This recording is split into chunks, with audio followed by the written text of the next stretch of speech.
پێمان خۆشە هەمومان کە سەپاکەکان دوعای خێرمان بۆ بکەن. یەکێک لەو کەسانەی کە زۆر پاکن سەلامی خۆیان لەسەر بێ مەلائیکەن، ئەو مەلائیکانەی کە عەرشی خوای گەورە هەڵدەگرن و هەڵیان گرتووە، 8 مەلائیکەن سەلامی خۆیان لەسەر بێ، زۆر گەورن مەگەر خوای گەورە خۆی بزانێت چەندێک گەورن.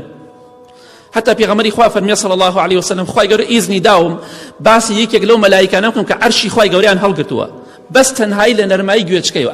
ئەم نەرمایی کۆتایی نەرمایی گوێچکە هەتا بانشانی ئەم تۆزە هی خۆمان 4-5 پەنجەیە، بەس تەنها ئەو مەسافەیە 700 ساڵ ڕێگایە. ئەمە چییە؟ ئەمە دوعای خێر بۆ تۆ دەکات بەپێی قورئان. ئەم 8 مەلائیکە گەورە سەلامی خۆیان لەسەر بێ و مەلائیکەی تریش بە هەمان شێوە، ئەوانەی کە لە دەوری عەرشن هەمویان دەڵێن ربنا وسعت كل شيء رحمة وعلما فاغفر للذين تابوا واتبعوا سبيلك.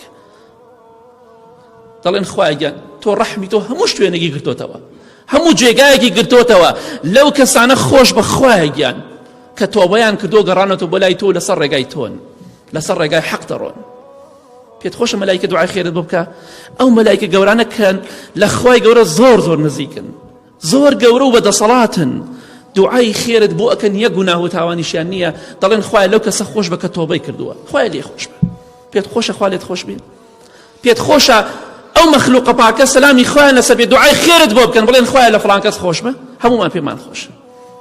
دەی با بیسەلمێنین بەکردەوەکانمان، بیسەلمێنین بەردەوام بڵێن خوایە لێمان خۆش بە، خوایە ئێمە تاوانبارین لێمان خۆش بە، ئەستەغفیر الله بەردەوام بڵێ، بەڵکو خوای پەروەردگار لە گوناهەکانت خۆش بێ، مەلائیکەکانی خوای پەروەردگاری سەلامی خوای لەسەر بێ دوعای خێرت بۆ بکەن. یا ڕەبی خوای لە تاوانەکانمان خۆش بە، لە تاوانی دایک و باوک و مردوەکانمان خۆش بە.